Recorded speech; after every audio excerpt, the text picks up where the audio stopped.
Hello friends, warm welcome. और आज हम बात करेंगे कुछ ऐसे एलिमेंट्स की आर्ट एंड कल्चर के लिए जिसके अंदर आप समझ सकते हैं कि आपको प्रीलिम्स एग्जामिनेशन और इवन मेंस एग्जामिनेशन में यूपीएससी पीसीएस में कितनी मदद मिल सकती है।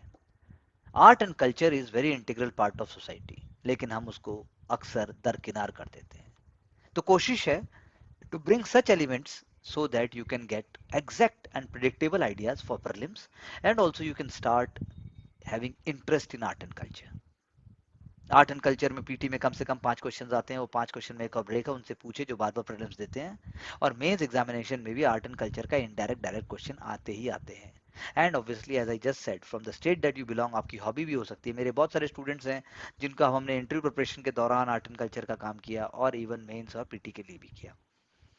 तो स्टार्ट करते हैं आज की बात। आज की बात स्टार्ट करते हैं पंडित भीमसेन जोशी। पंडित भीमसेन जोशी जी अपने आप में महान गायकों की श्रेणी में आते हैं। वो एक अपने आप में रिमाइंडर हैं कि किस प्रकार जीवन की कहानी म्यूजिक के थ्रू सुनाई जाती है।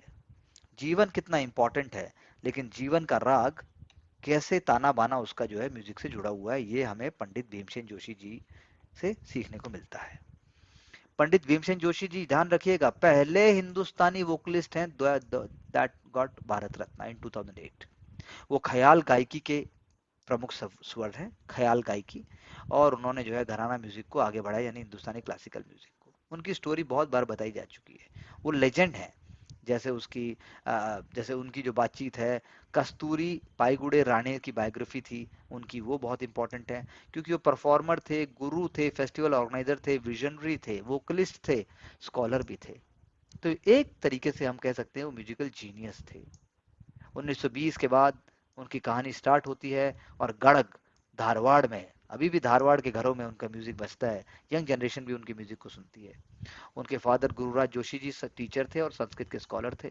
जब वो बिहार में पोस्टेड थे तब उन्हें दूर दूर तक जाना पड़ता था, इसीलिए यंग भीमसेन जोशी को घर से बाहर जाना पड़ा और उन्हें जो है बहुत सारी चीज़ें सीखने को मिली। उनके ग्रैंडफादर जो थे वो कीर्तनकार थे और मदर जो उनकी गोदावरी बाई बहुत ही स्पिरिचुअल पर्सन थी।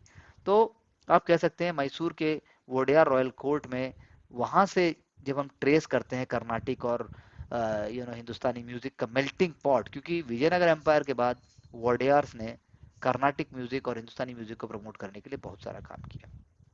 उस्ताद अब्दुल करीम खान, उस्ताद अब्दुल करीम खान भी हिंदुस्तानी म्यूजिक की लीनियज के जाने जाते हैं।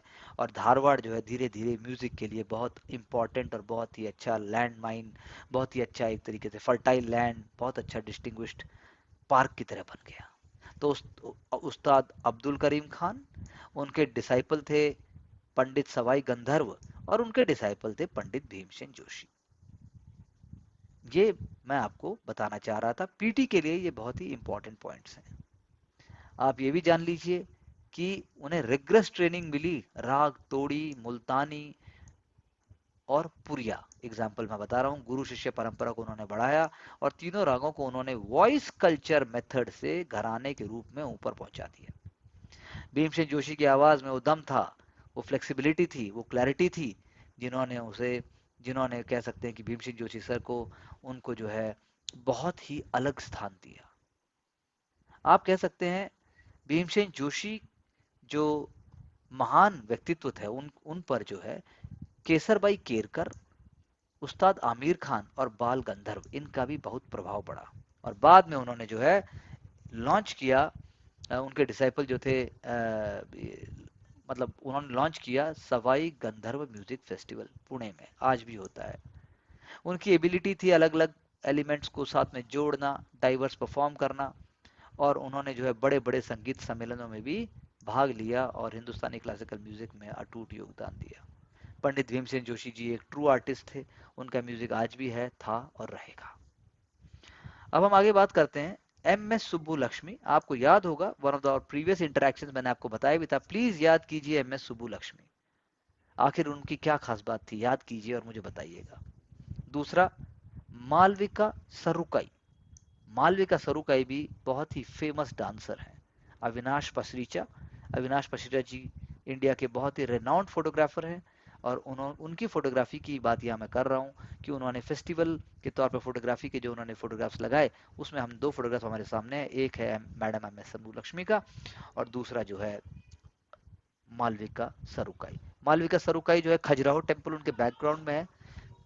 खजुराहो टेम्पल ग्रेनाइट्स, मतलब sandstone, not granite I should say, sandstone के बने हैं। उसके बारे में भी हम अलग से किसी और लेक्चर में एक बार हम चर्चा करेंगे। समझने वाली बात यह है कि अ, अविनाश पसरिया जी ने भी फोटोग्राफी के थ्रू आर्ट एंड कल्चर को प्रमोट किया।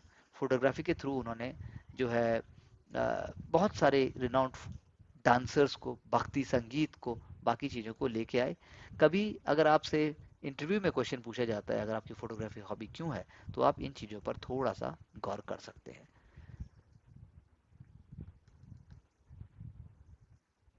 अगर हम लाइव परफॉर्मेंस की बात करते हैं, जैसे हमारे सामने अभी एक दिखाई दे रहा है, तो कलरफुल रंगोलीज, अर्धन लालटेन्स अगर सामने लगाई जाती हैं, फिर उसके बाद जो है ग्वालियर किराना जयपुर अतरौली घराना, शालमली जो है सिंगर का जिनका नाम है, उनके विषय में ये बात हो रही है। लेकिन मैं आपको बता दूं, इंटरव्यू के अंदर मेरे एक स्टूडेंट से एक बार क्वेश्चन पूछा भी गया था, अतरौली किस लिए जाना जाता है, अतरौली घराना क्या है, तो बता नहीं पाए थे। He is in railway services. तो पॉइंट ये है कि अगर हमें थोड़ा सा भी एक्स्ट्रा एक नॉलेज है या आइडिया है, तो हमें उससे बहुत फर्क पड़ सकता है। जैसे भरतनाट्यम डांस में भगवान शिव के अलग अलग रूप भी बताए जाते हैं। इंस्ट्रूमेंटल कॉन्सर्ट, इंस्ट्रूमेंट देखिए, अब ये भी जो ये सिंगर हैं वेटरन वायलिस्ट कन्याकुमारी, उनके पास वायलिन है। ये वायलिन है जो इन्होंने हाथ में लिया हुआ है, और वायलिन से वो कार्नाटिक म्यूजिक को प्रमोट कर रहे हैं, वो उसको कर रही हैं। सांख्य डांस कंपनी, इसका देखिए ये एक डांस फीचर दिखाया गया है सामने। आप बॉडी लैंग्वेज देखिए, भारतीय संस्कृति और कला को आप अभूतपूर्व तरीके से आप उसको अप्रिशिएट कर सकते हैं। इसमें जो है दिखाने वाली, सोचने वाली बात यह है कि बैक स्टेज के ऊपर थिएटर आज भी सोसाइटी का इंटीग्रल इंटीग्रल पार्ट है, specially to remove social evils. अब हम चलते हैं और आगे। त्यागराजा, त्यागराजा कर्नाटिक म्यूजिक के डॉयन, और उनकी कृतीज बहुत ही ज्यादा फेमस हैं। हम और आगे जाते हैं।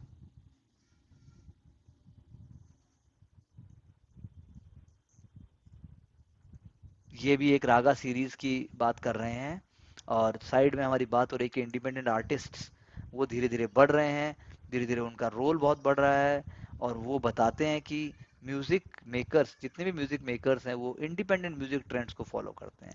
तो आपको लगता है कि म्यूजिक से सोशल इविल्स को, या म्यूजिक में सोसाइटी और हार्मनी को बढ़ाया जा सकता है? सोचिए कैसे, और मुझे बताइएगा।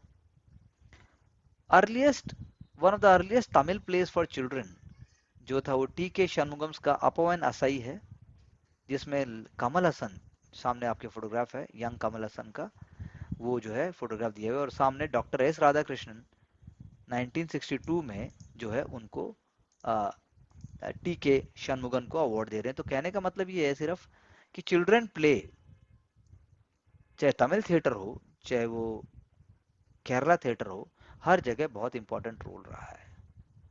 चिल्ड्रन थिएटर, चिल्ड्रन डे के ऊपर थिएटर का भी रोल है। इन जनरल भी theatre is a very very important medium, specially in 21st century. उस एंगल से हम इसको रिलेट कर सकते हैं। So these are some of the important areas which we have discussed. जैसे हमने मुत्तुस्वामी दीक्षित साहब की बात की। अभी जाते जाते मैं आपको एक और इंपॉर्टेंट एलिमेंट बताना चाहता हूँ, जो कि बहुत इंपॉर्टेंट है पीटी के लिए, राजा रानी फेस्टिवल। सो भुवनेश्वर में टेम्पल है, 11th century temple, Raj Rani temple. Raj Rani temple Bhubaneswar में है। उड़ीसा गवर्नमेंट उसके लिए time to time festival programme करती है। वहाँ पर जो फेस्टिवल जिसकी हम बात करें, उसमें झाबर मिश्रा, अश्विनी भिड़े देश पांडे, ये नाम भी मैं आपको ऑलरेडी एक बार पहले भी डिस्कस कर चुका हूँ। साबरी खान सारंगी पर, रजनी गायत्री, और विजय कुमार जेना जी जो है परफॉर्म उन्होंने किया था। ये एक बहुत ही इंपॉर्टेंट एंड ऑल्सो प्रीलिम्स के लिए इंपॉर्टेंट फैक्ट है। So these are some of the ideas in a very very brief period which you should know, including Kathakali. So Kathakali जैसा हमने पहले भी बात की थी, Kalakshetra foundation, one of our previous videos also talking about this. Please do visit all the series in order to get the best, and we do run different courses and programs in order to give individual guidance and also exact what is required by different candidates in order to get success in civil services examination at all stages. Please do get back for any support. Thank you very much. Do share, like and subscribe our channel and spread the word for success.